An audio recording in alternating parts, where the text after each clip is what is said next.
Tycoon left his wife for a mistress. At the gala, he saw her in the secret garden with their child. She stepped beside him, barefoot despite the marble floor, her ivory gown catching the moonlight like liquid pearl. She didn't touch him. Not anymore. Not since the silence between them grew teeth.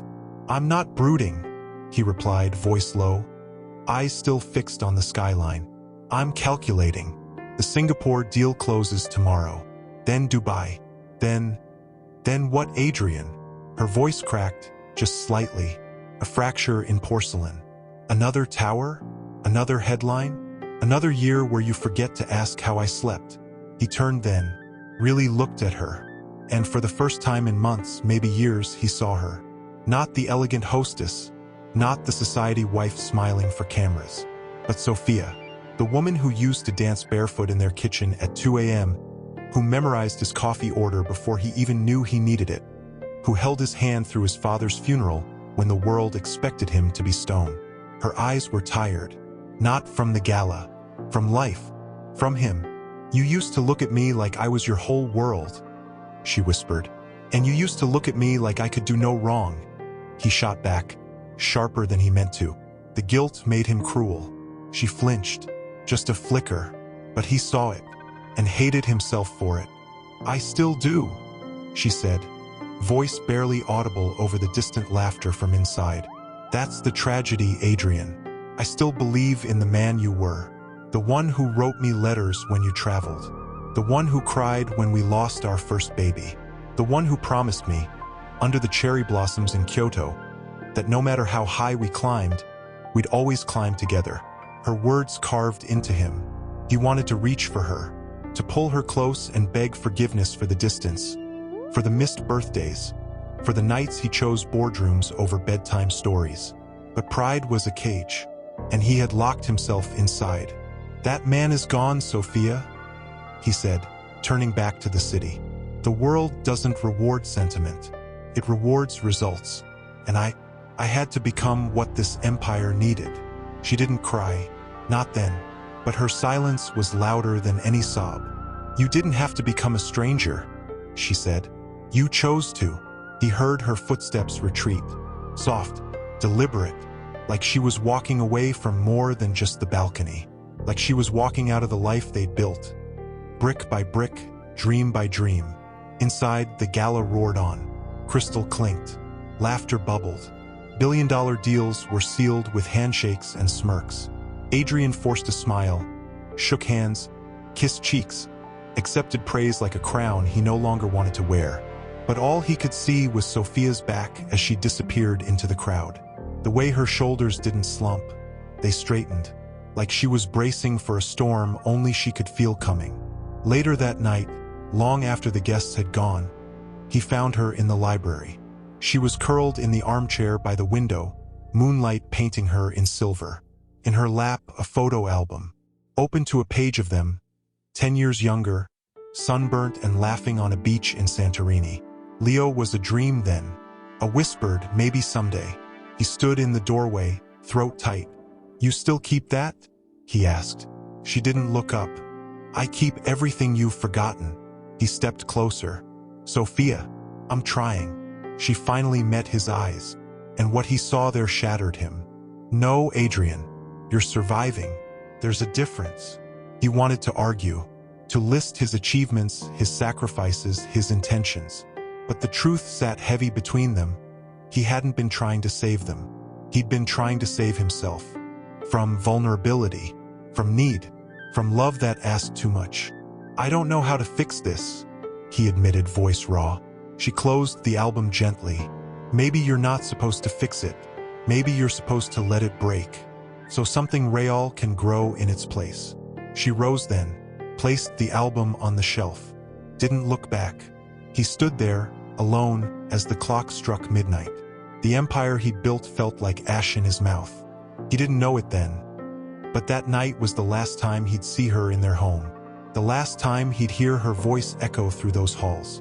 The last time he'd have the chance to choose her, and he chose the silence. 3 weeks later, she was gone. No note, no fight, no drama, just an empty closet, a missing wedding ring on the nightstand. and a single white rose left on his pillow, the kind she used to leave him on anniversaries. He told himself she'd come back, that she needed space, that this was just another one of her moods. He was wrong, dead wrong, because while he drowned himself in mergers and press conferences and the hollow applause of strangers, Sophia was doing something far more dangerous. She was healing, and she was hiding a secret that would bloom 5 years later, in the very garden he thought he'd buried. But that night, on the balcony, with the city lights mocking his emptiness, he felt it, the first tremor of loss, the first whisper of regret, the first cold truth. Empires fall, but love remembers, and love waits, even when you don't deserve it. You, watching this, you feel the chill in the air as Sophia walks away. You taste the bitterness in Adrian's champagne. You hear the silence between them, thick, suffocating, final. You want to scream at him, "Don't let her go!" But he doesn't listen. He never does. Not until it's too late. And that's the tragedy. Not the betrayal that comes later. Not the mistress. Not the gala. Not even the child he never knew. The real tragedy? He had everything, and he let it slip through his fingers. One ignored "I love you" at a time. You feel his regret like a stone in your chest. You feel her quiet strength like a prayer. And you know, deep in your bones, this story isn't about money. It's about what money can't buy. Time, presence, forgiveness, and the terrifying, beautiful truth that sometimes the thing you're running toward is nothing compared to what you're running from. The balcony scene ends. But the story? The story is just beginning. And in 5 years, in a secret garden under moonlight just like this, he'll see her again. With a little boy who has his eyes, and his smile, and his chance, if he's brave enough to take it, at redemption. Certo, agora tu como narrador e storyteller desenvolva a historia sem marcacos com o nome de cada topico que for desenvolve. Mi conti sobrio topico tu com dialogo como seu fosso espectador. Sempre lembrando de desenvolver com vida emoco. Com os sentimentos de forma que a estrutura de narrativa utiliza uma linha temporal linear de modo o espectador sentir o que o personagem está sentindo amigos. Com 6.000 characters com 3 max. Preview rain tapped against the penthouse. Windows like fingers drumming impatiently on glass. A quiet, insistent rhythm that matched the dread pooling in Sophia's chest. She hadn't meant to snoop. She never did. But the laptop had been left open, unlocked, on the kitchen island, beside a half-empty espresso cup, his third that morning. Adrian was in the shower, steam curled under the bathroom door. She was just going to close it, tuck it away, preserve the illusion of privacy in a marriage that had long forgotten what privacy meant. Then the email notification popped up. Not from a client, not from his assistant, from her, Isabella Moretti. Subject line: Last night was perfect kiss mark. Sophia's breath caught. Her fingers hovered over the trackpad. She shouldn't. She knew she shouldn't. But something inside her, the part that still believed in truth, even when it burned, clicked. The email opened, and the world cracked open with it. Adrian, I still taste you on my lips. The way you whispered my name against my neck. God, I've waited so long for this. For you. For us. I don't care what Sophia thinks. She doesn't even look at you anymore. She's just there. A ghost in your house. But me, I see you. I want you. All of you. P.S. Can't wait for our lunch tomorrow. Wear that blue tie. The one that makes your eyes look like midnight. Yours, Bella. Sophia didn't scream. Didn't cry. Didn't throw the laptop against the wall. She just stopped. Her lungs forgot how to move. Her heart forgot how to beat. The rain outside grew louder, or maybe it was the blood rushing in her ears. She stared at the words, read them again and again, as if repetition could dull the blade. Didn't. Sharpened it. She heard the bathroom door open, towel around his waist, whistling, that stupid, carefree whistle he used to hum when he was happy. When they were happy. Hey, love, he said, voice warm, casual. You mind grabbing me? He stopped. Saw her. Saw the laptop. saw the email. His face didn't pale, didn't twist in guilt. It hardened, like stone, like he'd been expecting this. "Sophia," he said, voice low, controlled. "It's not what you think." She didn't look at him, couldn't. Her eyes were locked on the screen, on the words. "She doesn't even look at you anymore." Was that true? Had she become so quiet, so resigned, that he mistook her endurance for indifference? "Not what I think." Her voice was calm, too calm, like the eerie silence before a storm breaks. "What should I think, Adrian? That this is a business proposal? A client appreciation note? I still taste you on my lips. Is that corporate speak now?" He stepped closer, reached for the laptop. She pulled it away. "Don't," she said. "Don't touch it. Don't touch me." He exhaled sharply, rubbed his temple. It was a mistake. One night. It meant nothing. She finally looked at him, and oh God, the pain in her eyes was a living thing, raw, shattered, but beneath it fire, a quiet, terrifying fire. "One night," she whispered. "And the lunch tomorrow? The blue tie? I've waited so long for you?" "That's not one night, Adrian. That's a campaign. That's a takeover. And you let her in. You let her think she could have you. That she deserved you more than I did." He didn't deny it. That was the worst part. He didn't say, "I love you." Didn't say, "I'm sorry." Didn't fall to his knees and beg for forgiveness. He just stood there, defeated, no, resigned, as if he'd been waiting for this moment too. "I can't do this anymore, Sophia," he said, voice flat. "The silence, the distance, the way you look through me like I'm furniture. I thought Isabella saw me, really saw me." Sophia laughed, a broken, hollow sound. "You think she sees you?" Her voice trembled, but her spine stayed straight. "She sees your name, your money, your power. She sees a trophy.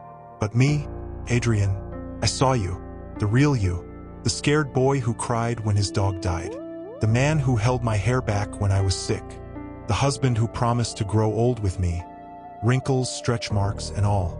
I saw you, even when you stopped showing up, even when you stopped trying. I never stopped seeing you."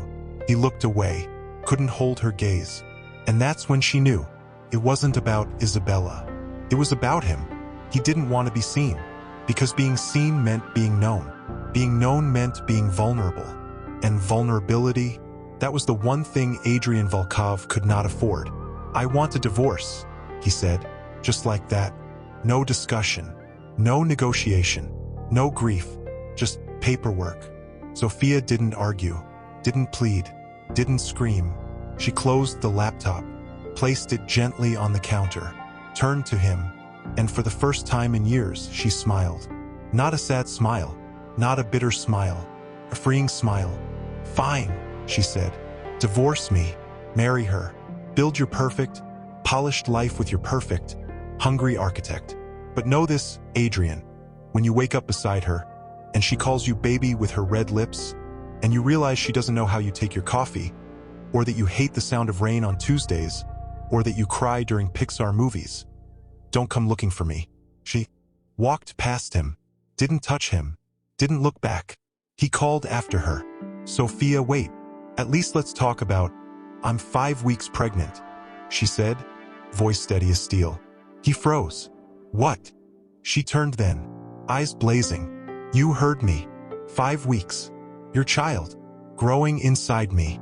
While you were tasting Isabella's lips, I was throwing up in our bathroom, wondering if you'd even notice if I disappeared." His face went white. "Why didn't you tell me?" "Because I wanted to be sure," she said, voice cracking for the first time. "I wanted to tell you on our anniversary, with candles, with wine, with hope. But you gave me an email instead." He reached for her. "Sophia, please, let's fix this. For the baby." She stepped back. "No, you don't get to say, for the baby. You don't get to rewrite this with guilt. I won't raise my child in a house where love is a transaction, where presence is optional, where the father chooses ambition over bedtime stories." He looked broken, truly broken, but she didn't care.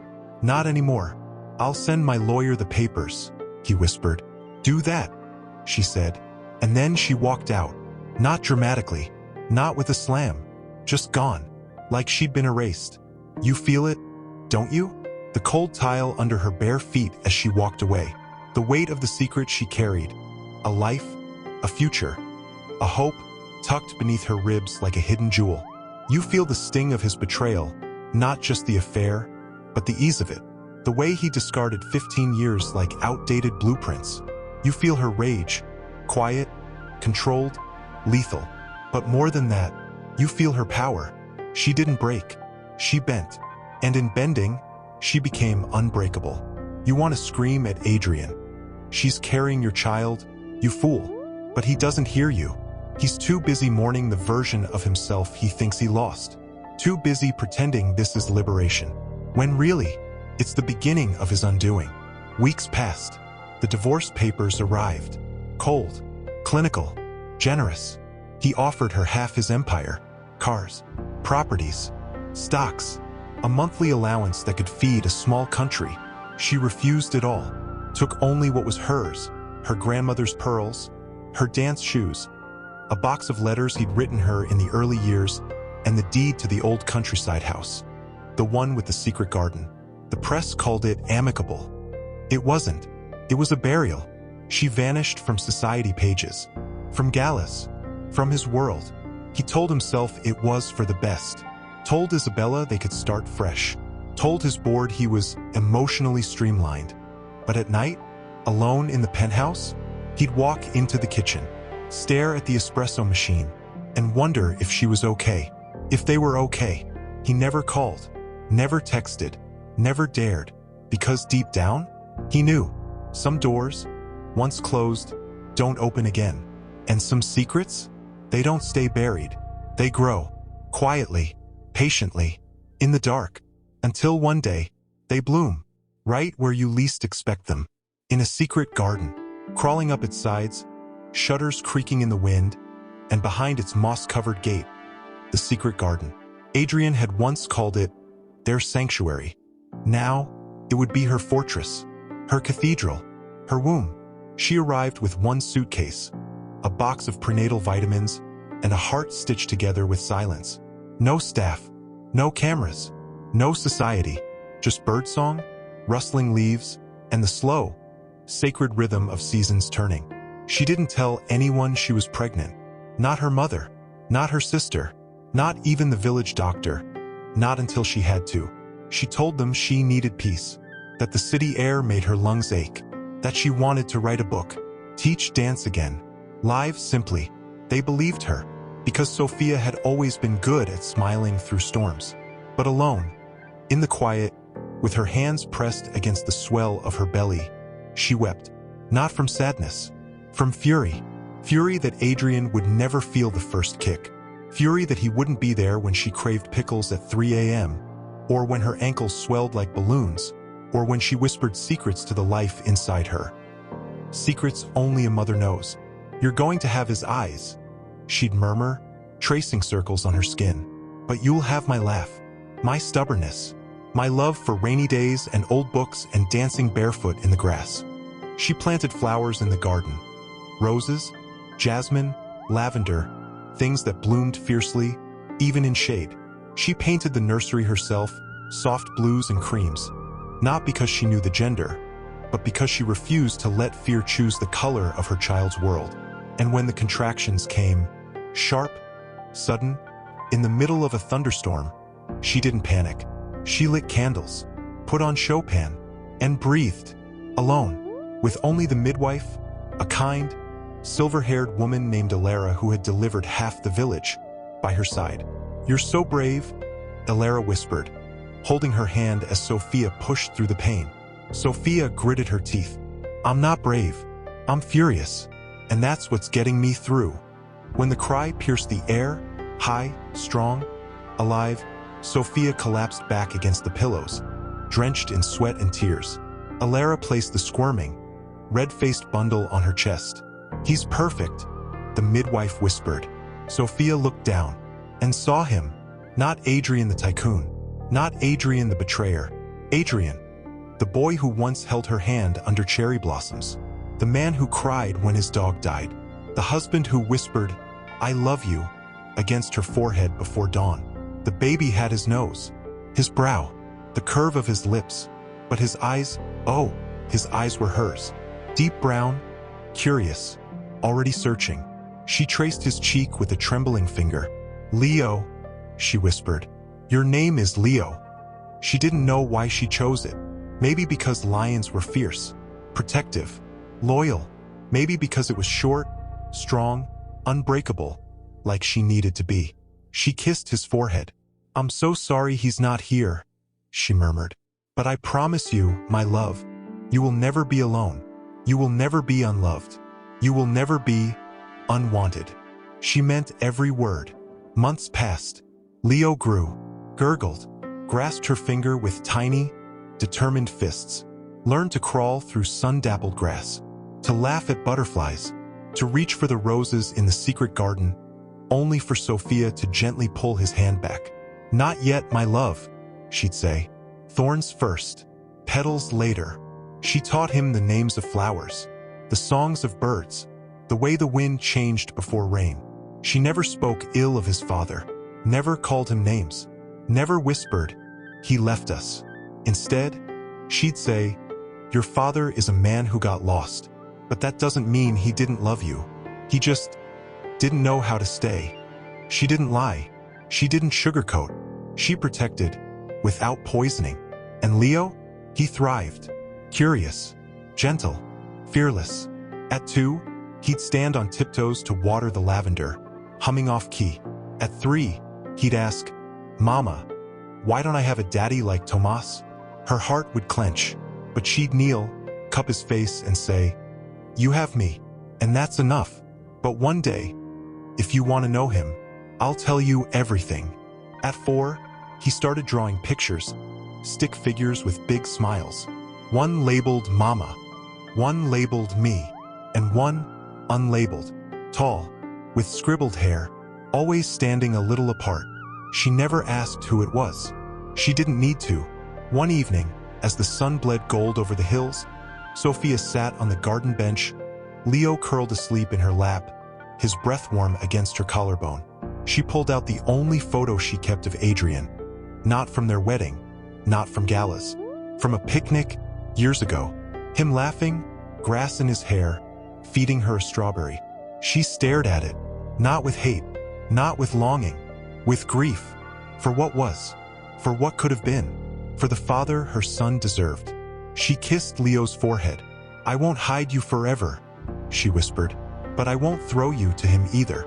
When the time comes, you'll find him, or he'll find you, and I'll be right here to catch you if he lets you fall."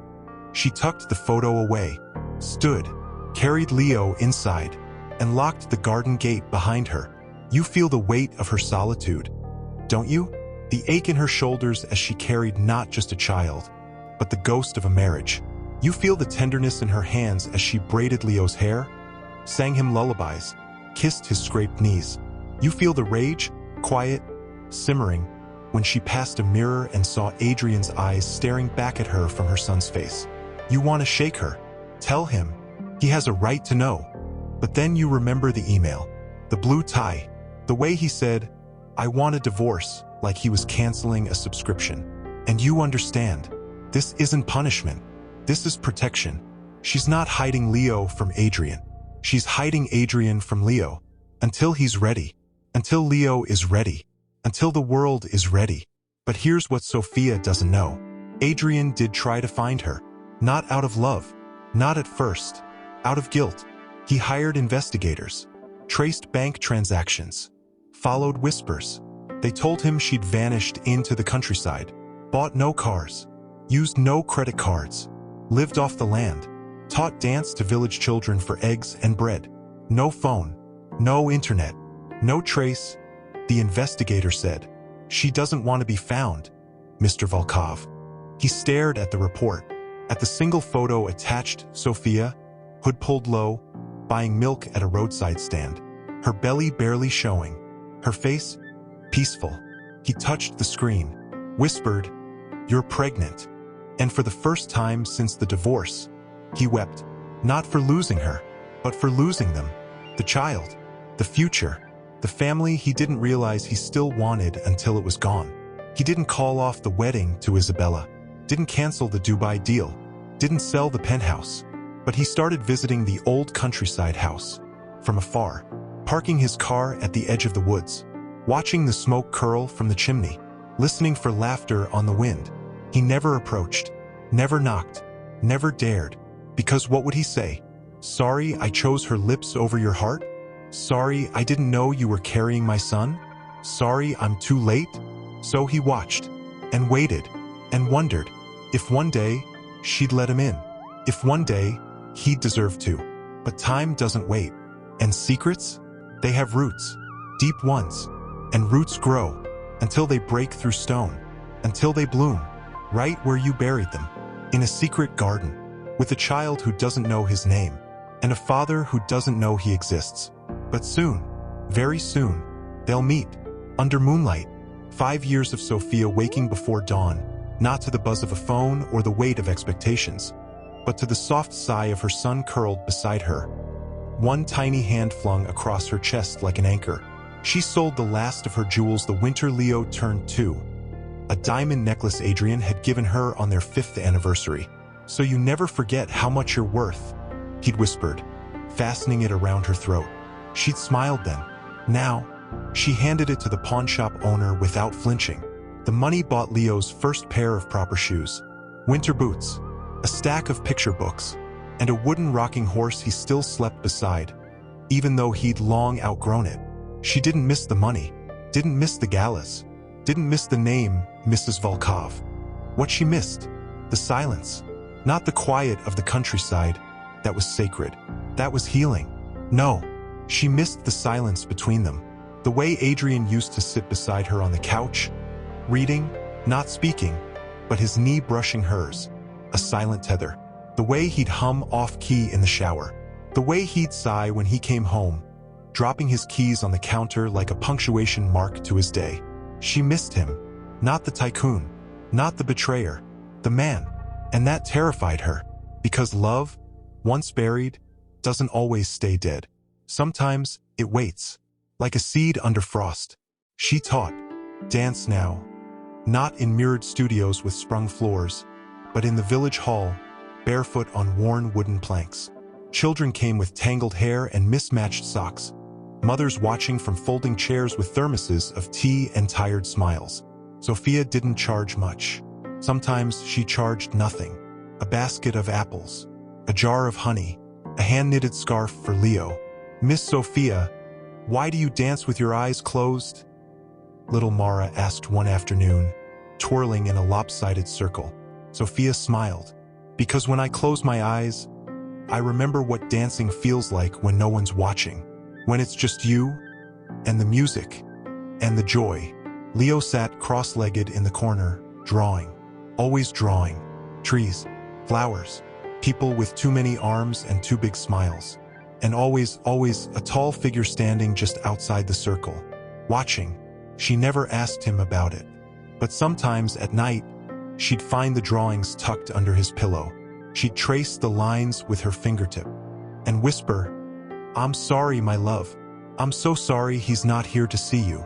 The garden was their sanctuary, their cathedral, their confessional. She taught Leo the names of every flower. This is jasmine. It smells like moonlight.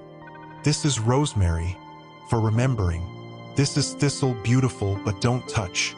Some things are meant to be admired from a distance. He'd nod solemnly, tiny fingers brushing petals with reverence. One afternoon, as they weeded side by side, Leo paused, stared at a patch of earth where nothing grew. "Mama," he said, voice small, "why is this part empty?" She looked.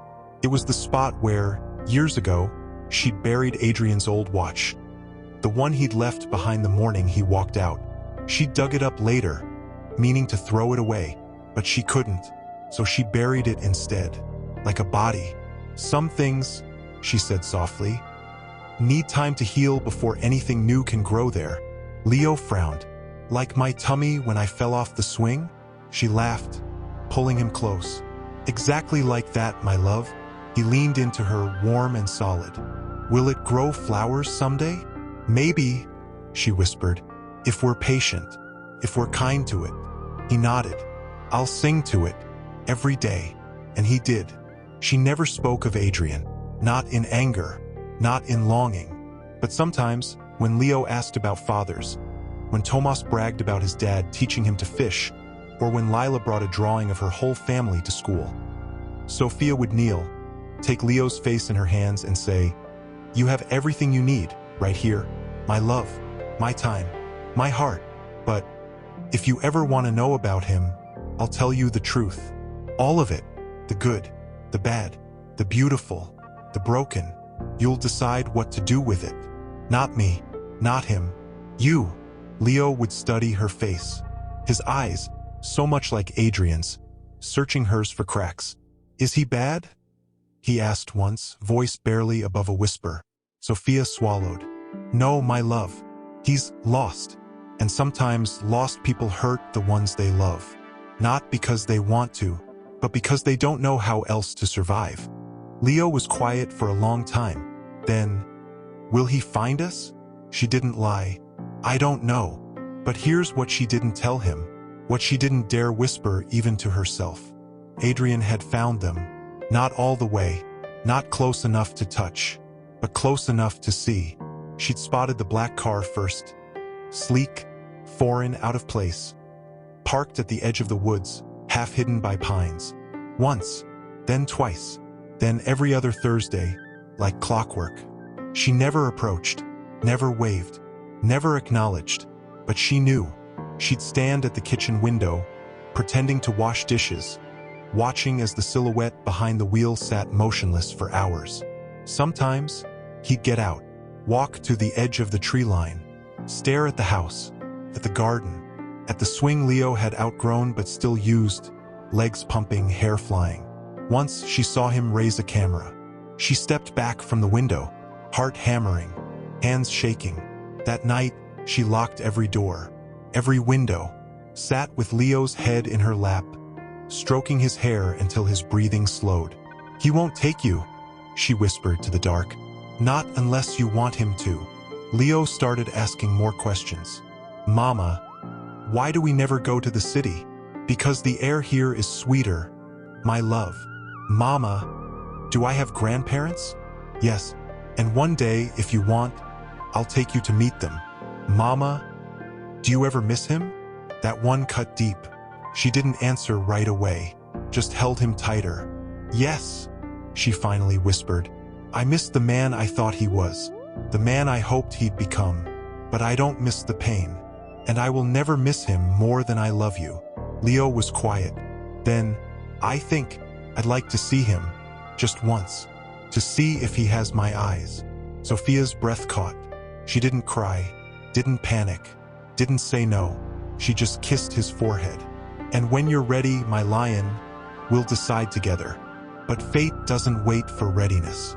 And secrets, they don't stay buried forever, especially not when the man who buried them starts digging. Adrian wasn't just watching anymore. He was planning. The investigators had given him everything: Leo's birth date, the name of the midwife, the drawings Leo left at the village school, even a recording, smuggled, unethical, of Leo's voice, singing a lullaby Sophia had taught him. Adrian played it every night, in his penthouse, alone, eyes closed, tears streaming. "That's my son," he'd whisper. "That's my boy." He broke off the engagement with Isabella 2 weeks later.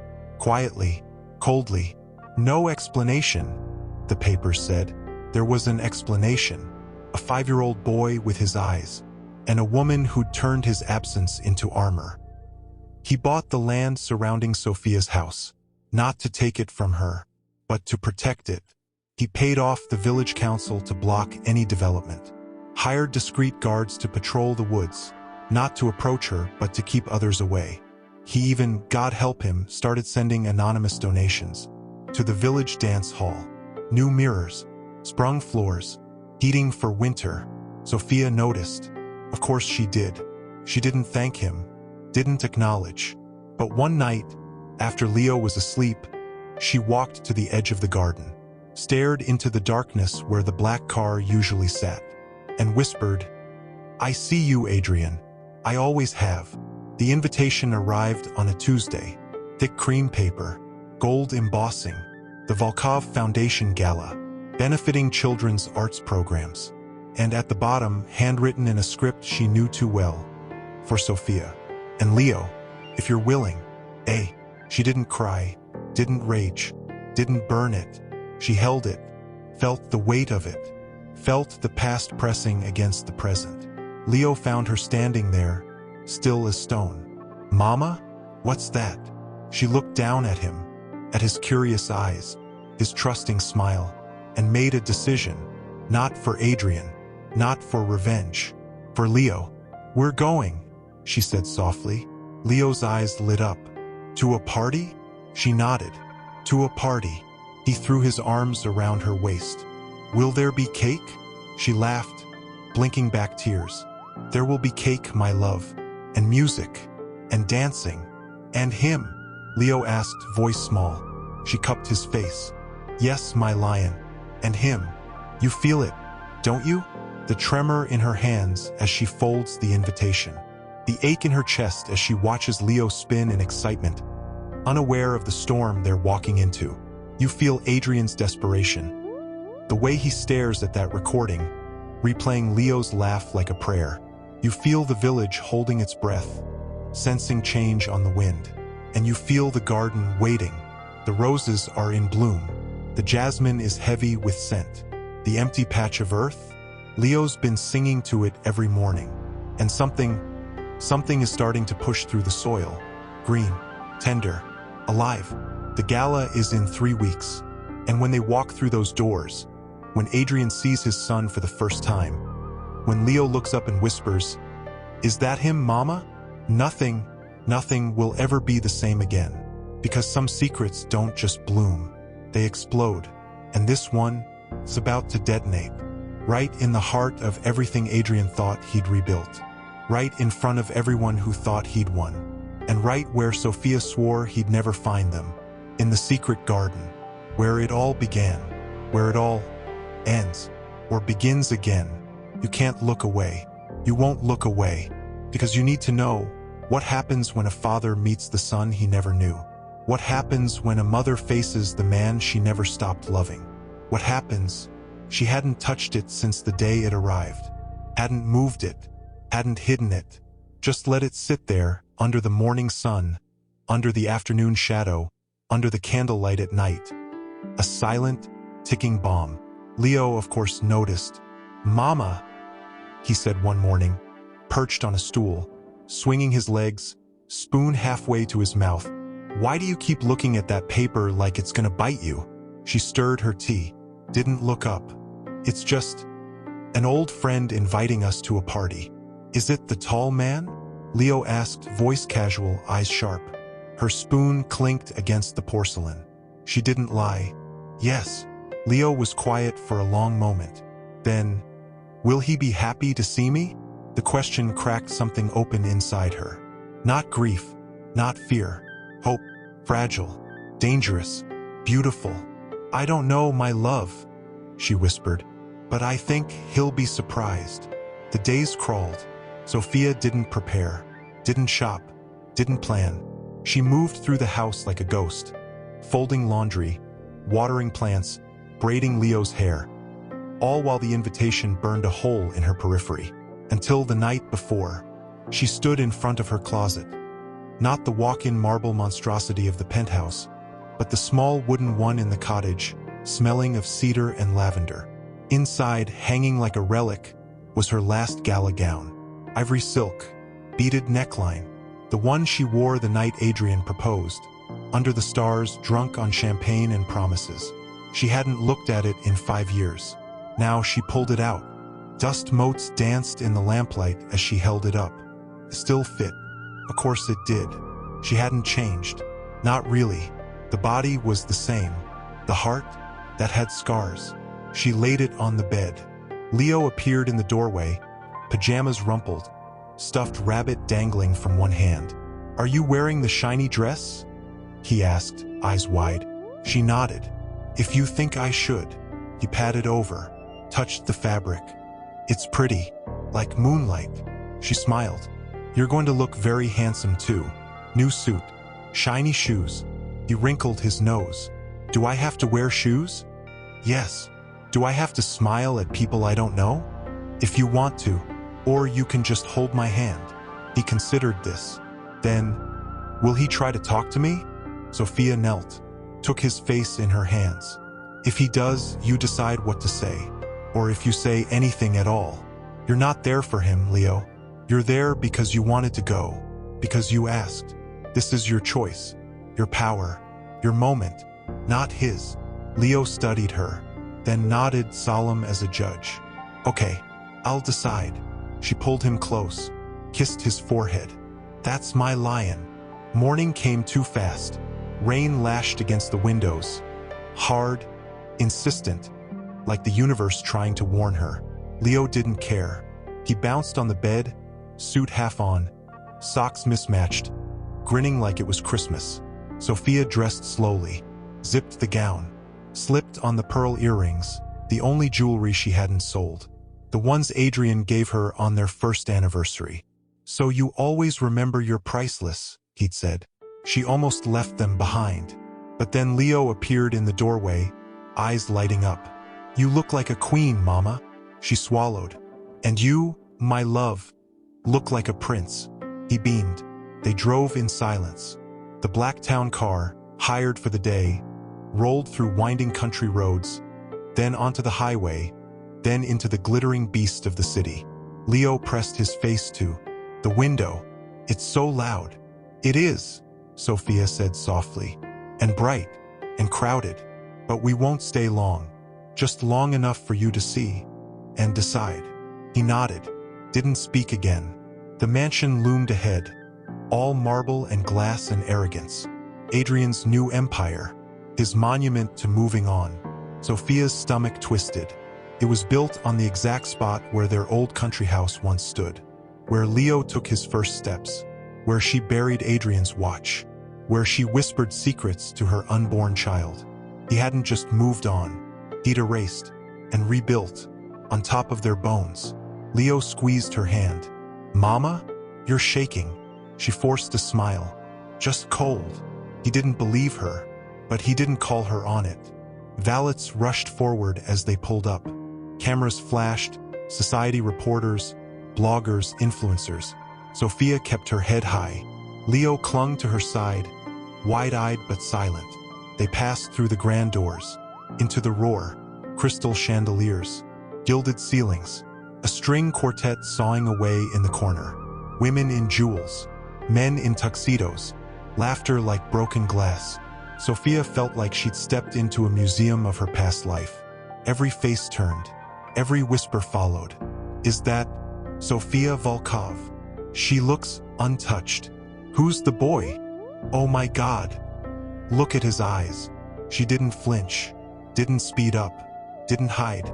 She walked, slow, deliberate, through the crowd, Leo's hand locked in hers, until she saw him, across the room, Adrian, in a black tuxedo, champagne flute in hand, surrounded by sycophants and investors. He was laughing. Then he looked up and froze. His glass slipped, shattered on the marble. The room didn't go silent. It screamed in whispers. He didn't move, didn't blink, just stared at Leo, at his son. Leo looked up at Sophia. Is that him? She couldn't speak, couldn't breathe, couldn't look away. Yes, she finally whispered. That's him. Leo studied Adrian. Then, without hesitation, without fear, without permission, he stepped forward. One step, then another, leaving Sophia behind, walking, small, brave, unstoppable, toward the man who didn't know he existed. Adrian didn't move, couldn't, his face pale, shattered, transformed. Leo stopped 3 feet away, looked up, and said, clear as a bell, "Hi, I'm Leo. I think I'm your son." You feel it, the air leaving Adrian's lungs, the way his knees buckle just slightly, like the ground tilted. The way his hands tremble as they hang useless at his sides. You feel Sophia's heart, hammering against her ribs like a trapped bird. You feel the crowd, holding its breath, phones raised, eyes wide, sensing history unfolding. You feel Leo calm, curious, unafraid, because children don't carry the weight of betrayal. They carry the weight of truth. And Leo, he just handed Adrian the truth, wrapped in a 5-year-old's voice. Simple, devastating, irrevocable. Adrian dropped to his knees, right there, in front of everyone, in front of the cameras, in front of the world that worshipped him. He didn't care, couldn't care. His eyes wet, wild, desperate, locked onto Leo's. "Leo," he whispered. "Your name is Leo." Leo nodded. "After the lion. Mama says lions are brave." Adrian's breath hitched. "She's right." He reached out, slowly trembling, and brushed a curl from Leo's forehead. The touch was feather-light, but it shattered something. In Adrian, in Sophia, in the room. Leo didn't pull away, just studied him. "You have my eyes," Adrian choked. "And you have my stubborn chin." Leo grinned. "Mama says I'm too stubborn." Adrian laughed. A broken, beautiful sound. "She's right about that too." Sophia didn't move, didn't intervene, didn't rush forward. She watched, as the man who walked away from her knelt before the son he never knew. As the Tycoon became a father in a single trembling breath. As the past crashed into the present and refused to apologize. Then movement. A woman in red. Isabella, eyes blazing, heels clicking like gunshots as she stormed toward them. "What is this?" she hissed, voice low but lethal. "Who is this child?" Adrian didn't look at her, didn't answer, just kept his eyes on Leo. Isabella grabbed his arm. "Adrian, who is this?" Finally, he looked up, and when he spoke, his voice was steel wrapped in velvet. "My son." 2 words. That's all it took. Isabella staggered back like she'd been slapped. The crowd gasped. Cameras flashed. Leo, unfazed, looked up at Isabella. "Are you the lady from the email?" Silence. Absolute. Sophia stepped forward then. Not to save him. Not to shield him. To stand beside him. She placed a hand on Leo's shoulder. "Yes," she said, voice calm, clear, carrying. "And I'm the wife he left behind." Isabella's face crumpled. Adrian didn't look at her, didn't care, just reached out, took Sophia's hand, and Leo's, and stood, not as a tycoon, not as a lover, but as a father, holding his family, in front of the world. You feel the electricity, the shockwave, the before and after splitting down the middle. You feel Adrian's trembling grip on their hands, like he's afraid they'll vanish if he lets go. You feel Sophia's quiet strength, not triumphant, not vengeful, but present. Finally, fully, gloriously present.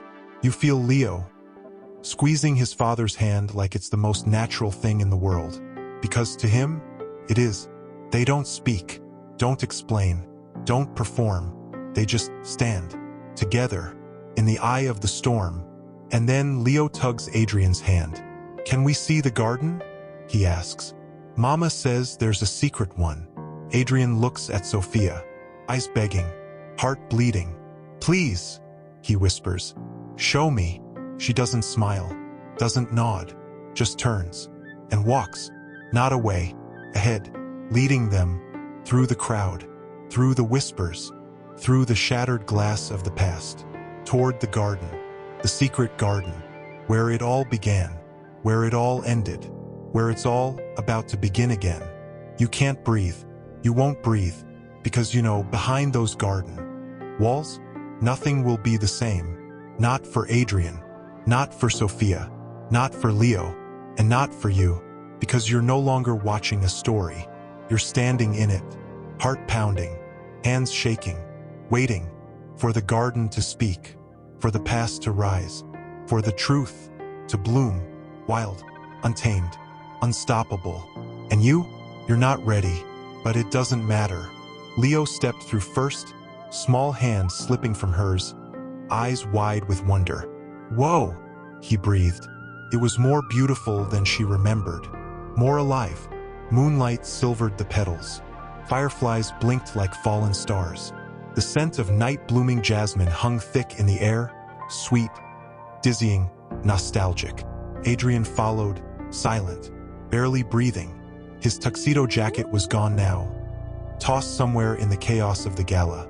His bow tie hung loose. His hair, usually slicked back, was ruffled, as if he'd run his hands through it 100 times.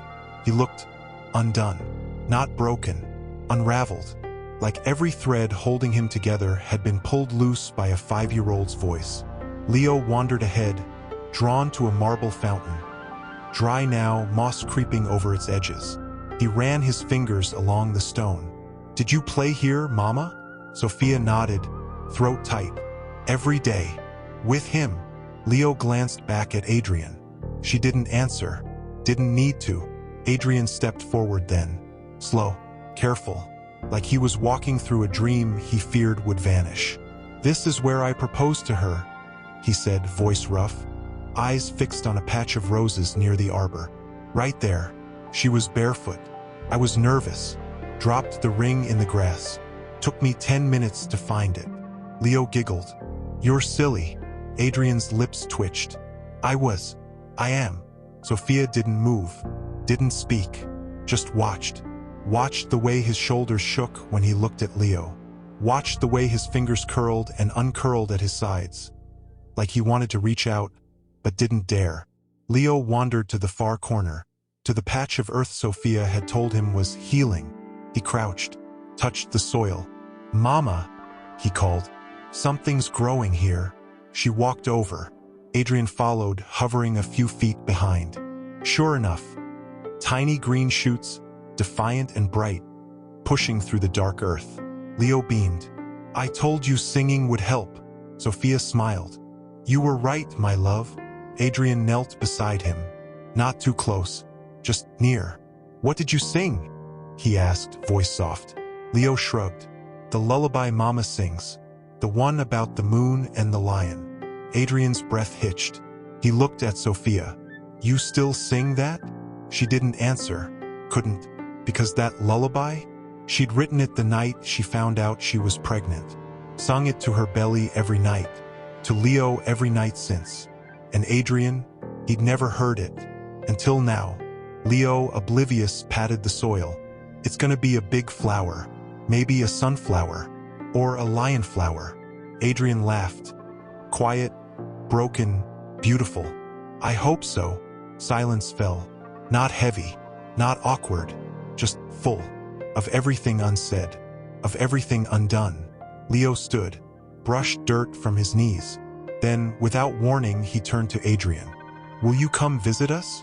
In the country? Mama says you live in a big house now, but our house has a swing, and cookies, and a cat named Marmalade."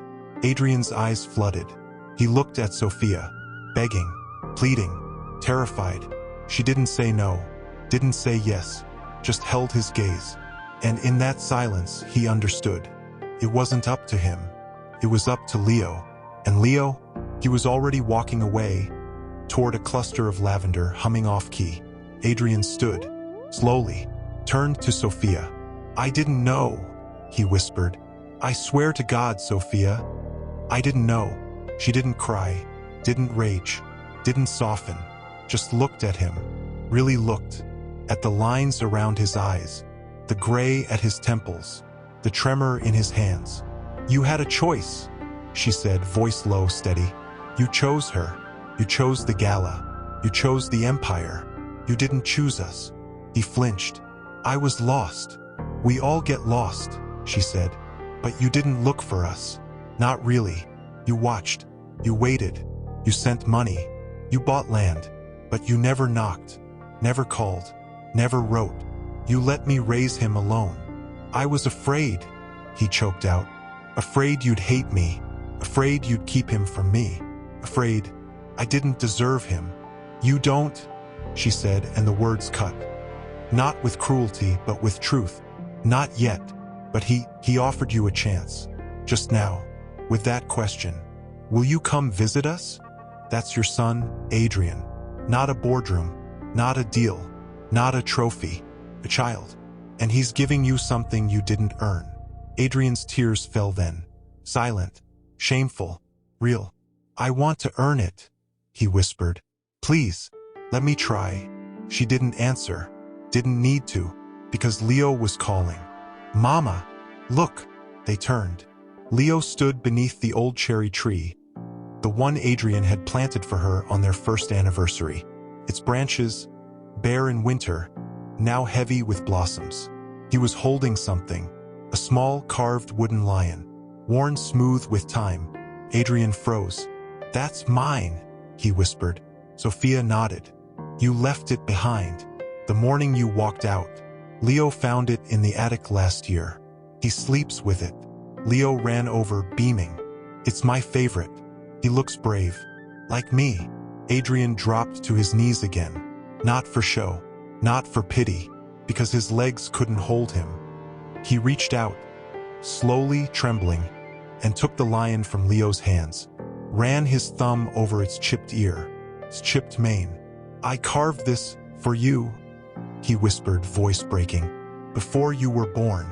Thought I'd give it to you when you came home from the hospital. Leo tilted his head. Why didn't you? Adrian looked up, eyes shattered, voice raw. Because I was a coward. Leo studied him. Then, without hesitation, he threw his arms around Adrian's neck. I forgive you, he whispered. And just like that, Adrian Volkov, Tycoon, Titan, King of Steel and Glass, shattered. Not with a scream, not with a sob, with a single broken whisper. Against his son's shoulder, thank you. You feel it, the weight of that moment, the crack in Adrian's armor. Not chipped, not dented, but shattered. You feel Sophia's breath catching. Not in anger, not in pain, but in awe, because children, they don't hold grudges, they hold hearts. And Leo, he just handed his father his heart, wrapped in forgiveness. You feel the garden holding its breath, the moon watching, the flowers leaning in, because this is the moment everything changes. Not with a contract, not with a speech, with a hug, from a child who didn't know he was supposed to hate. Isabella found them there. Of course she did. Heels clicking like gunshots on the stone path. Face pale, eyes blazing. You lied to me? She hissed, voice trembling with rage. All this time, you knew. Adrian didn't look at her, didn't rise, just held Leo tighter. I didn't know, he said, voice hollow. Not until tonight. You had investigators, she spat. You bought the land. You sent money. You watched them. Don't you dare play the victim. Leo pulled back, eyes wide. Are you mad at us? Isabella looked at him, really looked, and for a second her fury flickered, replaced by something worse. Jealousy, because this child, he had Adrian's eyes, his smile, his soul, and he'd just hugged him, freely, fully, fearlessly. No, she whispered, voice cracking. I'm not mad at you. She turned to Adrian. But you used me. You let me plan a wedding, pick China, tell my mother I was marrying a father. You disgusting selfish. Enough, Sophia said, quiet, calm, deadly. Isabella turned. You don't get to speak. You vanished. You hid his child. I protected him. Sophia cut in, stepping forward, placing herself between Isabella and Leo. From men who think love is a transaction. From women who think a child is a bargaining chip. From a world that turns family into headlines. I didn't hide Leo. I saved him. And if you think for 1 second I'll let you scream at him in his first 5 minutes with his father, you don't know me at all. Isabella stepped back. Not from fear, from recognition. Because Sophia, she wasn't the ghost Adrian described. She was a storm, and she'd just drawn a line in the soil. Isabella turned on her heel, walked away, didn't look back. Silence fell again, deeper this time, fuller. Leo tugged Adrian's sleeve. Are you sad? Adrian wiped his eyes. A little, but mostly happy. Because I met you. Leo grinned. Good. I like happy. Sophia knelt beside them, took Leo's hand. Then, after a heartbeat, took Adrian's. He flinched, looked at her, eyes begging. She didn't smile, didn't pull away, just held on. Tomorrow, she said, voice low. You can come to the country. 10 a.m. bring cookies. Leo likes chocolate chip. Adrian's breath caught. You're letting me? I'm letting him, she said, nodding to Leo. And I'm trusting you not to break his heart. Adrian swallowed, nodded. I won't. I swear. She stood, pulled Leo up with her. Come on, my lion. It's past your bedtime. Leo yawned. Okay. Bye, Dad. Dad. The word hit Adrian like a tidal wave. He didn't move, didn't speak, just watched them walk away, hand in hand, into the moonlight, into the future, without him, but not forever, because tomorrow, he's coming, with cookies, with hope, with a wooden lion tucked in his pocket, and a heart, finally, fully, terrifyingly awake. You can't sleep, you won't sleep, because you know this isn't the end. It's the beginning of a father learning to kneel, of a mother learning to trust, of a child who just rewrote the rules. And you're not just watching, you're waiting for tomorrow, for the cookies, for the swing, for the cat named Marmalade, for the moment Adrian Volkov steps onto that porch, not as a tycoon, not as a lover, but as a father. And you'll be there. Leo yawned, small hand tucked in hers, eyelids heavy. Mama, is he really my dad? She didn't lie. Yes, my love, he really is. Will he come tomorrow? He said he would. Leo nodded, trusting. Good, I'll show him Marmalade, and the swing, and the secret fort under the willow. She smiled, kissed his forehead. You're very generous, my lion. He leaned into her side. He looked sad. He was. Will he be less sad tomorrow? I hope so.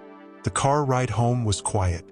Not the heavy silence of before, the kind that choked and festered. This was different, peaceful, full. Leo slept against the window, cheeks smushed, breath soft and even. Sophia stared out at the dark countryside, the city lights long behind them, the stars above thick and bright like scattered diamonds. Her heart didn't race, didn't ache, didn't rage. It hummed, like a song half remembered, like a door creaking open after years of rust. She didn't know if she was ready, didn't know if he was ready, but Leo was ready, and that was enough. Morning came too soon. Sunlight spilled through the kitchen window, painting the worn wooden table gold. Sophia stood at the stove, flipping pancakes, Leo's favorite. Blueberries dotting the batter like tiny jewels. The radio played softly, an old jazz tune Adrian used to hum while shaving. She didn't turn it off. Leo burst in, hair wild, pajamas mismatched, eyes bright. Is he coming today? She smiled. He said 10. Leo scrambled onto a stool. Do you think he'll like my fort? I think he'll love it. Do you think he'll stay for lunch? Maybe. Do you think he'll cry again? Sophia paused, turned. Why do you ask? Leo shrugged. He cried last night, not like Tomas when he falls off his bike, like quiet crying, the kind you do when you're really, really sorry. Her throat tightened. She set the plate in front of him. Sometimes, my love, crying is the bravest thing a person can do. Leo considered this, then dug in. 9:58 a.m. Sophia stood on the porch, barefoot, arms crossed, heart hammering. She told herself she wasn't waiting. She was just checking the mail. The driveway was empty. The road, quiet. Birds sang. Wind rustled the leaves. Then tires on gravel. A black car. Not the sleek town car from the gala. A simple sedan. He parked. Didn't rush. Didn't fumble. Just sat there for a moment, staring at the house, at the swing, at the garden gate, like he was memorizing it, like he was afraid it would vanish if he blinked. Then he stepped out. No suit, no tie, just jeans, a soft gray sweater, and a paper bag in his hand. Cookies, chocolate chip, Leo's favorite, He walked up the path slow, careful, like he was walking through a dream he feared would dissolve. Sophia didn't move, didn't smile, didn't frown, just watched. He stopped at the bottom of the porch steps, looked up, eyes wet, voice rough. "May I come up?" She didn't answer, didn't need to, because Leo burst through the front door like a hurricane in pajamas. "Dad!" and launched himself down the steps, straight into Adrian's arms. Adrian staggered, not from the weight, but from the force of it, from the joy, from the trust. He caught Leo tight, trembling, breathless, laughed broken, beautiful, real. "I brought cookies," he whispered into Leo's hair. Leo pulled back, beaming. "I knew you would." He grabbed Adrian's hand. "Come on, I'll show you everything." Adrian looked up at Sophia, eyes begging, heart bleeding. She didn't smile, didn't nod, just stepped aside, letting him pass. You feel it, the tremor in Adrian's hands as Leo drags him toward the swing. The way his breath hitches when Leo shoves a cookie into his mouth and grins, crumbs everywhere. The way his eyes, always so sharp, so calculating, soften as he watches Leo climb the willow tree, shouting, "Look, Dad, I'm a monkey." You feel Sophia's arms cross tighter, not from anger, from fear, because this is dangerous. Not the man, the hope that he'll stay, hope that he'll change, hope that Leo won't get hurt, hope that she won't fall again. Leo tugs Adrian toward the garden. "Come see the lion flower. It's bigger today." Adrian follows, silent, awed, out of place and yet home. Sophia watches from the porch, sees Leo point to the patch of earth, sees Adrian kneel, sees him trace the green shoots with trembling fingers. "Mama sings to it," Leo says proudly. Every morning, Adrian looks up at Sophia, eyes glistening, voice raw. "Do you still sing the lullaby?" She doesn't answer, doesn't need to, because Leo starts humming. Off-key, sweet, familiar. And Sophia, she closes her eyes and sings, softly, just the first line. "Moonlight, lion, brave and true." Adrian's breath catches. He knows it. Of course he does. He heard it once, years ago, in the dark, when she thought he was asleep, when she sang it to her belly, to their unborn child, to the dream they'd lost. Now, she's singing it again, not for him, for Leo, but he's listening, really listening. And when she stops, the garden holds its breath. Leo claps. "Sing more, Mama." She shakes her head, smiles. "Later, my love." Adrian stands, slowly, turns to her. "I didn't know you wrote that," he whispers. "I didn't write it for you," she says. "I wrote it for him." He nods, doesn't argue, doesn't push, just stands there, holding the moment, holding the song, holding the hope. Lunch is quiet. Leo chatters about school, about marmalade, about the new dance steps Sophia taught him. Adrian listens, really listens, asks questions, remembers answers. "Your teacher's name is Miss Alara?" "The midwife." Leo nods. "She gives me honey candies." Adrian smiles. "She gave Mama ginger tea when she was sick." Leo's eyes widen. "You know that?" I read her file." Adrian admits, voice low. "The investigators report. I wanted to know everything." Sophia stiffens. Leo doesn't notice. "Cool," he says, shoving another bite of sandwich in his mouth. Adrian looks at Sophia. "I'm sorry. I shouldn't have." "It's done," she cuts in. "Just don't do it again." He nods. "Never." After lunch, Leo drags Adrian to the attic. "Look what I found." Old photo albums, letters, Adrian's college sweater, a box of ticket stubs, movies, concerts, train rides. Adrian picks up a photo, him and Sophia, young, sunburnt, laughing on a beach. He doesn't speak, just stares. Leo peers over his shoulder. "Is that you?" "Yes." "Is that Mama?" "Yes." "You look happy." Adrian's voice cracks. "We were." Leo studies the photo, then looks up at Adrian. "Will you be happy again?" Adrian looks at Sophia, standing in the doorway, arms crossed, heart in her throat.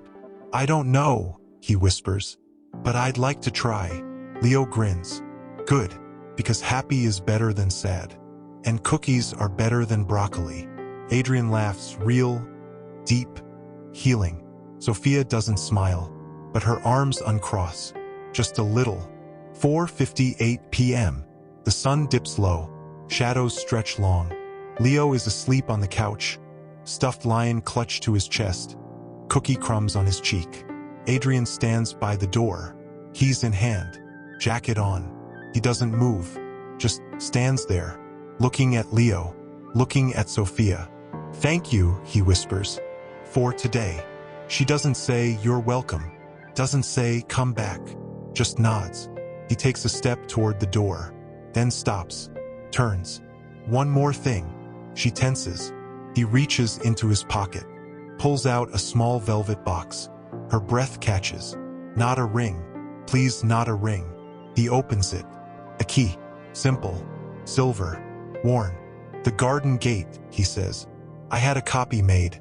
I thought, if you'd let me, I could come, sometimes, to see him, to see the flowers." She doesn't take it, doesn't refuse it, just looks at it, then at him. "You don't need a key," she says softly. "Just knock." He swallows, nods, tucks the key away. "Tomorrow?" he asks. She glances at Leo, nods. 10. He smiles, small, fragile, real. 10. He leaves. The car fades down the road. Silence settles. Sophia walks to the couch, sits beside Leo, brushes crumbs from his cheek.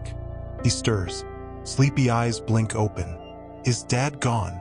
"Yes, my love. He'll come back. He said he would." Leo smiles, snuggles closer. "Good. I like him." Sophia kisses his forehead. "I know, my lion. I know. You feel it. The quiet, the calm, the shift.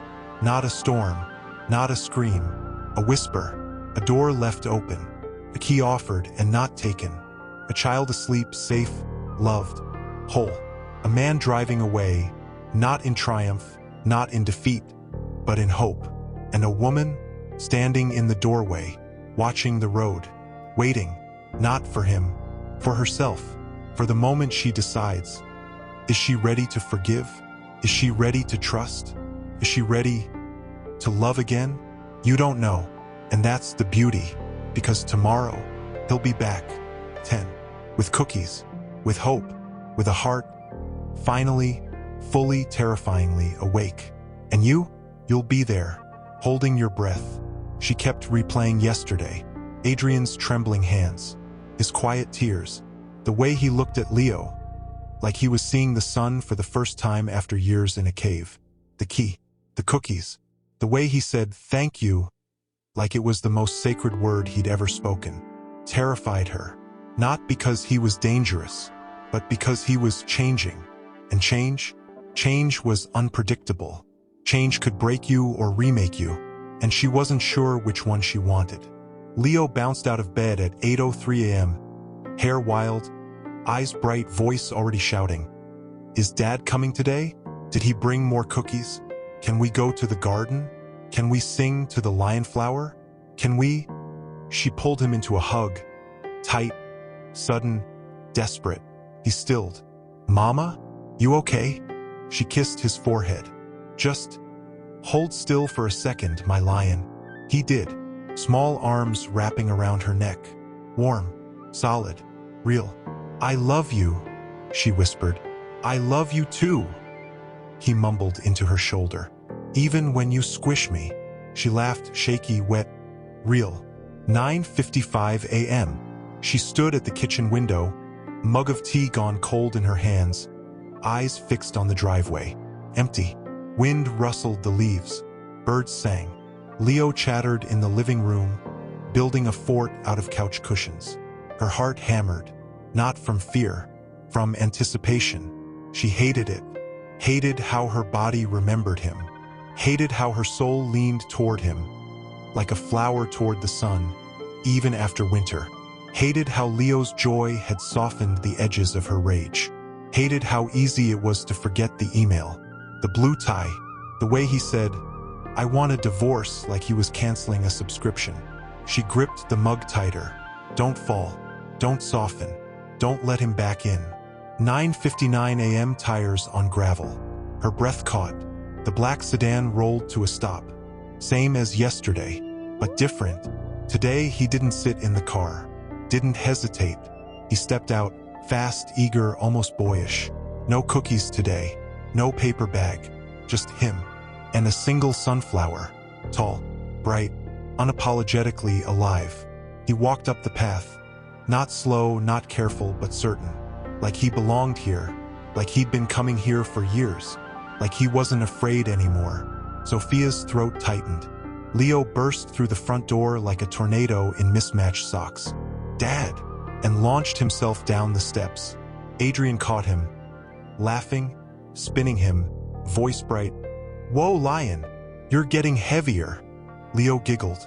"I ate all my vegetables." Adrian set him down, ruffled his hair, then looked up at Sophia, held out the sunflower. "For the lion flower," he said, voice soft. "Thought it could use a friend." She didn't move, didn't speak, just stared. At the flower, at his eyes, at the hope, raw, trembling, real, shining in them. Leo tugged her hand. "Take it, Mama. It's pretty." She exhaled, stepped forward, took the sunflower. Their fingers brushed, just for a second. But it was enough. Enough to send a jolt through her. Enough to make him flinch just slightly, like he felt it too. "Thank you," she whispered. He nodded, didn't smile, didn't push, just stepped back, letting her breathe, letting her choose. You feel it, the electricity, the almost, the way their hands trembled when they touched, the way Adrian's breath hitched. Not from nerves, but from memory. The way Sophia's fingers curled around the sunflower stem. Not to pull away, but to hold on. You feel Leo's joy, pure, unfiltered, healing. You feel the garden watching, the wind holding its breath, the lion flower stretching toward the sun.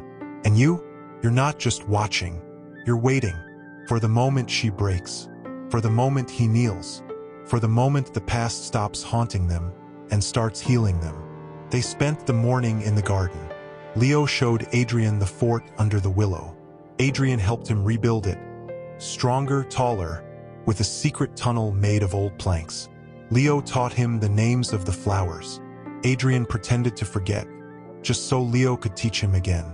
Sophia watched from the porch, didn't join, didn't leave, just watched. Her heart didn't race, didn't ache, didn't rage. It softened, like butter left in the sun. Dangerous, beautiful, unstoppable. At noon, they sat under the cherry tree, the one Adrian planted for her all those years ago. Leo between them, eating sandwiches, laughing, talking. Adrian didn't look at Sophia, didn't try to impress her, didn't apologize, didn't explain. He just was present, patient, himself. And that was the most terrifying thing of all. Because the Adrian she remembered, he was always performing, always calculating, always 3 steps ahead. This Adrian, he was here, now, with crumbs on his shirt, grass stains on his knees, and Leo's head resting on his shoulder. After lunch, Leo fell asleep in the hammock, sunflower tucked under his arm, wooden lion clutched to his chest. Adrian sat beside him, didn't move, didn't speak, just watched him sleep. Sophia stood a few feet away, arms crossed, heart open. "Thank you," Adrian whispered, not looking at her, "for letting me come back." She didn't answer, didn't need to. He knew, he always knew. "I'm not asking for forgiveness," he said, voice low, rough. "Not yet, maybe not ever. I'm just grateful for today, for him. For you letting me be here." She exhaled, stepped closer, sat beside him, not touching, but near. "He likes you," she said softly. Adrian's breath hitched. "I like him too, more than anything." Silence, not heavy, Not awkward, just full. Of everything unsaid, of everything undone, of everything possible. You feel it, the shift, the almost, the way their shoulders almost touch, the way his hand trembles, not from fear, but from wanting, the way her breath catches, not from anger, but from longing. You feel the past, not screaming, not haunting, but whispering. Remember this, remember us, remember what we could be. You feel the future, not promised, not guaranteed, but waiting. And you're not just watching, you're praying. Praying she doesn't pull away, praying he doesn't ruin it, praying Leo sleeps just a little longer so they can sit here, in the quiet, in the sun, in the almost. Leo stirred, yawned, opened his eyes, looked up at Adrian, smiled. Dad. Adrian's face broke, soft, warm, real. Hey, lion. Sleep well. Leo nodded, sat up, stretched, then looked between them. You guys were quiet. Sophia smiled, just enjoying the sun. Leo grinned. Good. Son is happy. He stood, tugged Adrian's hand. Come on. I want to show you the new swing I built. Adrian laughed, real, deep, healing. Lead the way, Captain. He stood, turned to Sophia, hand outstretched, not to pull her up, not to hold her, just to offer.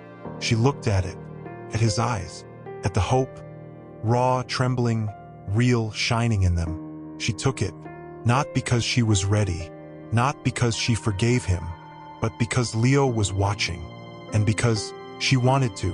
His fingers closed around hers, warm, strong, familiar, and for the first time in 5 years, Sophia Volkov didn't pull away.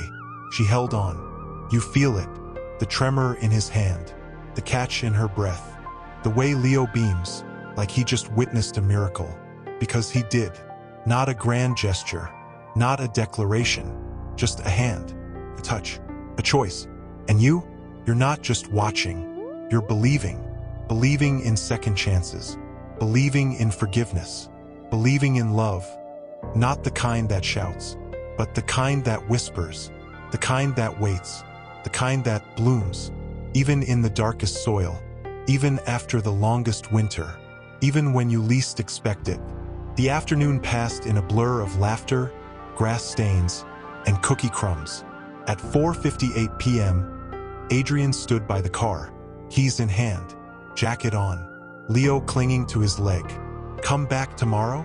Adrian looked at Sophia, eyes begging, heart bleeding. She didn't smile, didn't nod, just said, 10. He grinned, small, fragile, real. 10.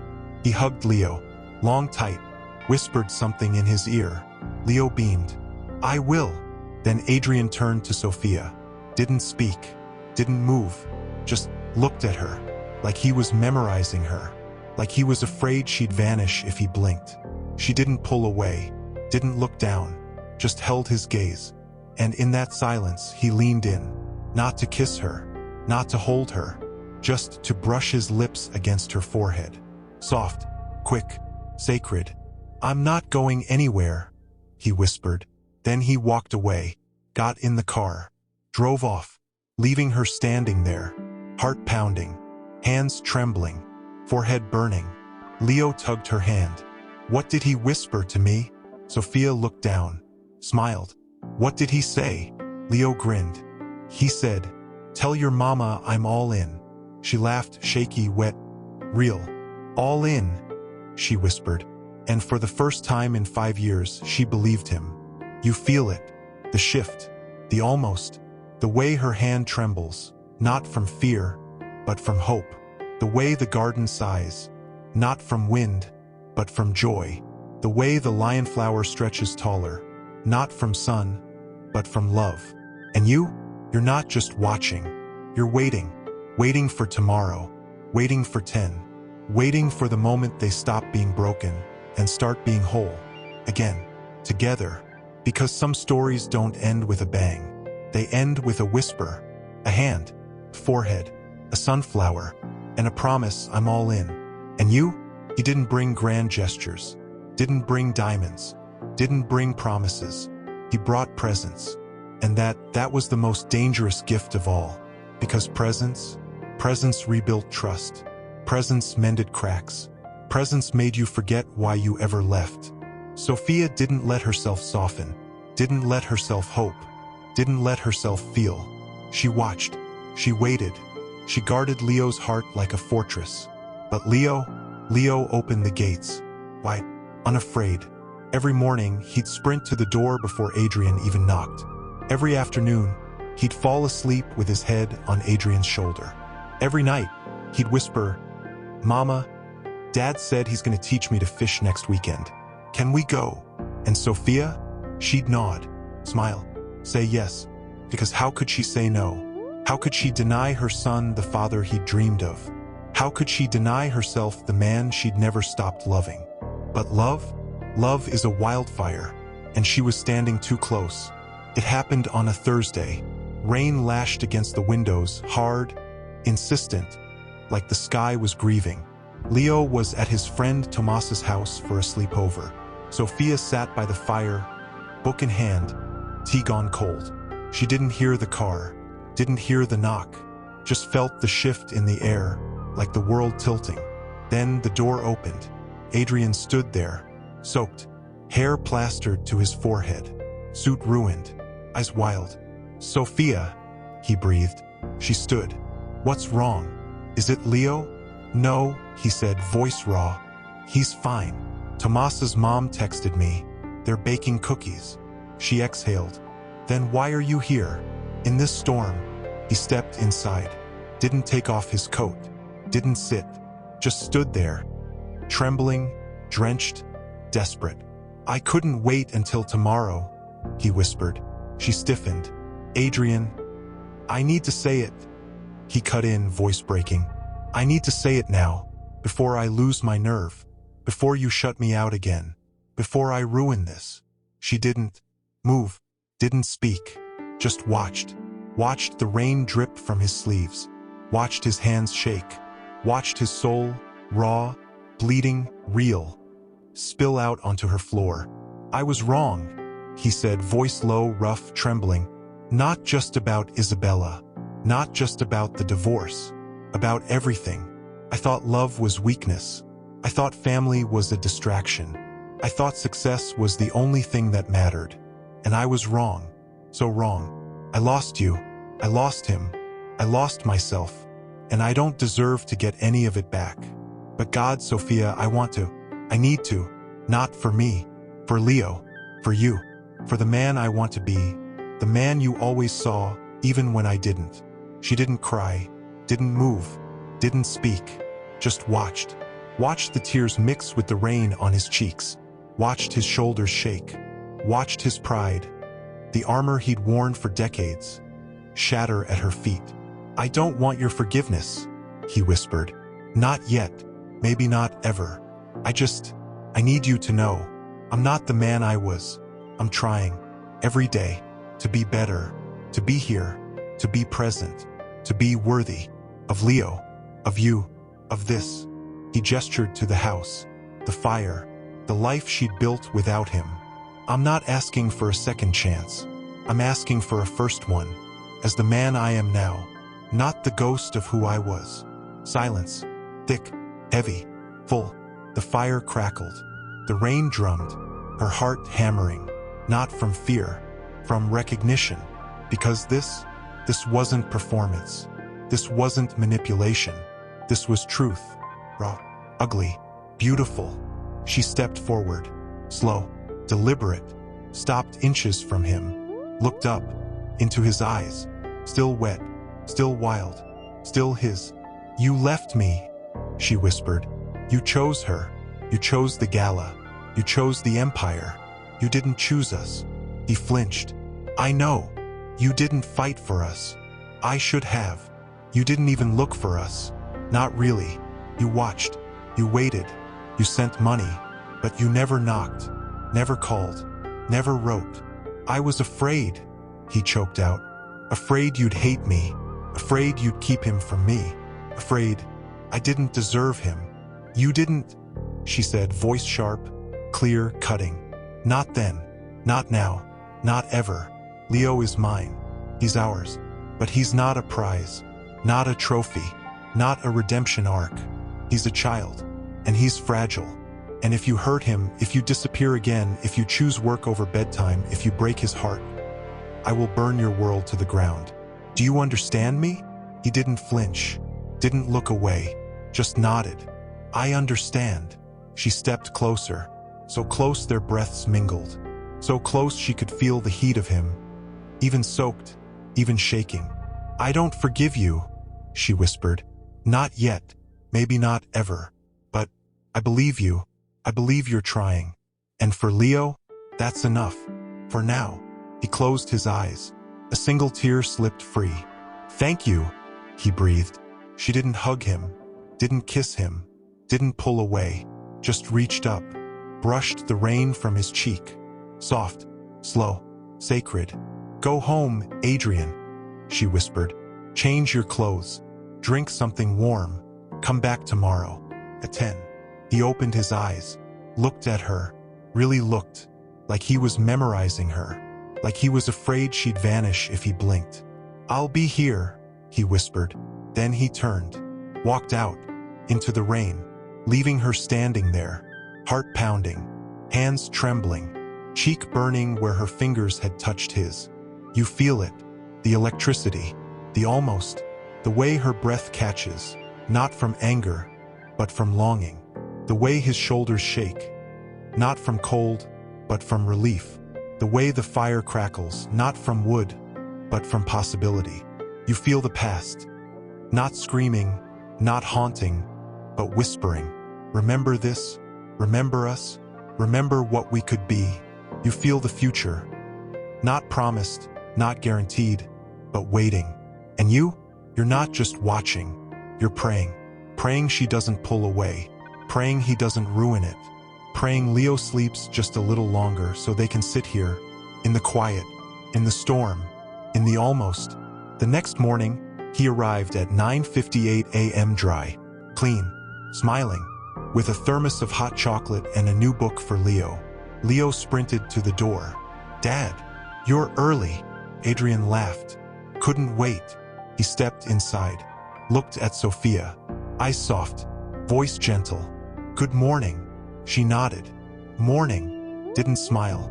Didn't frown. Just let him in. You feel it. The shift. The almost. The way their shoulders almost touch. The way his hand trembles, not from fear, but from wanting. The way her breath catches, not from anger, but from longing. You feel the past. Not screaming, not haunting, but whispering. Remember this? Remember us? Remember what we could be. You feel the future. Not promised, not guaranteed, but waiting. And you're not just watching. You're believing. Believing in second chances. Believing in forgiveness. Believing in love. Not the kind that shouts, but the kind that whispers. The kind that waits. The kind that blooms. Even in the darkest soil. Even after the longest winter. Even when you least expect it. Because some stories don't end with a bang. They end with a whisper, a hand, forehead, a sunflower, and a promise I'm all in. And you'll be there, holding your breath, praying they don't screw it up. That storm had quieted, not gone, not healed, but listened. She didn't forgive him, didn't take him back, didn't let herself hope, but she let him in.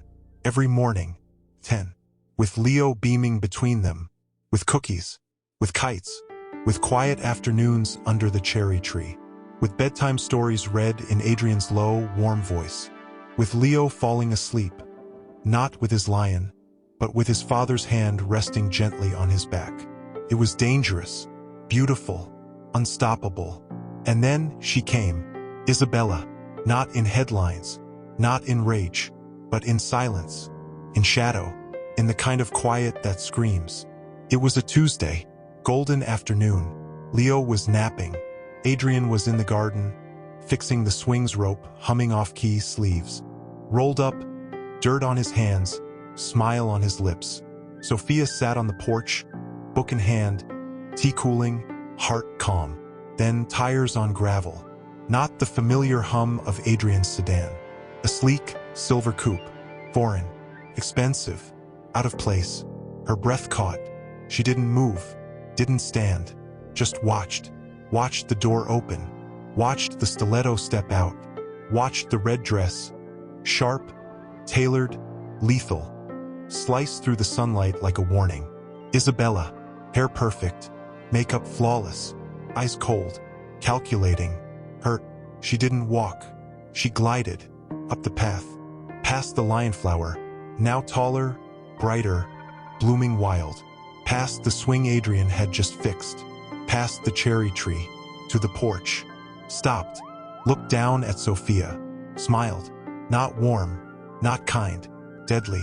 "Hello, Sophia," she said, voice smooth as poisoned honey.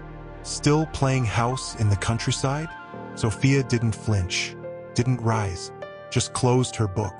Set it aside. Looked up. "Hello, Isabella." "Lost?" Isabella's smile didn't waver. "Hardly. I came to see what all the fuss is about." The great Adrian Volkov. Canceling mergers, selling penthouses, turning down Forbes covers. All to play daddy in a cottage with weeds for curtains. Sophia stood.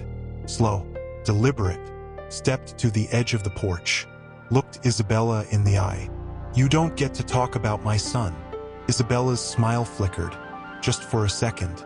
Then, "Your son? Or his? Because last I checked, DNA doesn't care who tucks him in at night." Sophia didn't move. Didn't blink.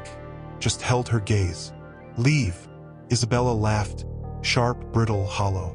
"Or what? You'll cry? You'll run? You'll hide him again? Oh wait, you already did that. For 5 years. While Adrian mourned a marriage he thought was dead. While I planned a wedding. While the world moved on. You held his child like a secret weapon. Congratulations. You won." Sophia stepped down. One step. Into Isabella's space. Close enough to smell her perfume. Close enough to see the crack in her armor. "You didn't lose me," Sophia whispered. Voice low, lethal, trembling with rage. "You lost him. Because you never saw him. Not really. You saw the name. The money. The power. But me? I saw the man. The one who cries during Pixar movies. The one who sings off-key in the shower. The one who carved a wooden lion for a child he didn't know he had. You loved the empire.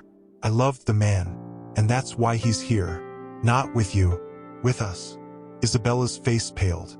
Her hands, perfectly manicured, trembled. "You think this is a fairy tale?" she hissed. "That he'll stay? That he'll choose diapers over boardrooms? That he'll trade galas for garden swings? You're delusional, Sophia. He's a tycoon. Not a handyman." "Maybe," Sophia said, voice steady, eyes blazing. "But he's a father. And that's something you'll never be." Isabella flinched, like she'd been slapped. Then movement.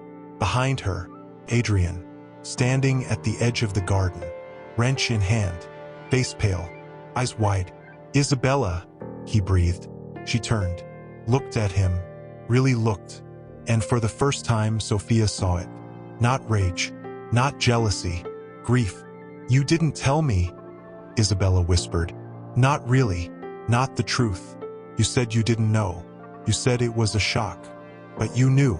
You watched them. You bought the land. You sent money. You planned this." Adrian didn't deny it, didn't move, just stood there guilty, ashamed, present. "I didn't know about Leo," he said, voice rough. "Not until the gala. But I knew Sophia was here. I knew she was healing. And I didn't want to break that. Not until I was sure I wouldn't ruin it." Isabella laughed. Broken, bitter, beautiful. "So you lied. Again." "I didn't lie," he said. "I just didn't tell you everything." "Same thing," she spat. Then Leo. Small voice. Sleepy. Confused. "Mama? Who's that lady?" All three adults froze. Leo stood in the doorway. Pajamas rumpled, hair wild, stuffed lion dangling from one hand. He blinked at Isabella, then at Adrian, then back at Isabella. "Are you the lady from the email?" Silence. Absolute. Thick. Heavy. Isabella's face crumpled. Not from anger, from shame. Because this child, he didn't hate her, didn't fear her, didn't even know her, but he knew of her, and that was worse. Adrian stepped forward, fast, protective, placed himself between Isabella and Leo. "Leo, go inside," he said, voice gentle but firm. "Mama and I will be right there." Leo didn't move, just studied Isabella. Then, softly, "Did you make Dad sad?" Isabella's breath hitched. Tears, real, unexpected, filled her eyes. "No, sweetheart," she whispered. I think I made him lost." Leo nodded, thoughtful, then looked at Adrian. "Can I hug you?" Adrian's face broke. He knelt, opened his arms. Leo ran into them, held tight, whispered, "It's okay, Dad. Mama says sad doesn't last forever." Adrian's shoulders shook. He didn't cry, not yet, but he held Leo like a lifeline, like a prayer, like the only thing keeping him from drowning. Isabella watched, really watched, saw the way Adrian's hands trembled as they cradled Leo's head, saw the way Leo's small fingers curled into his sweater, saw the way Sophia stood, not triumphant, not vengeful but present, watching, guarding, loving, and something in Isabella shattered.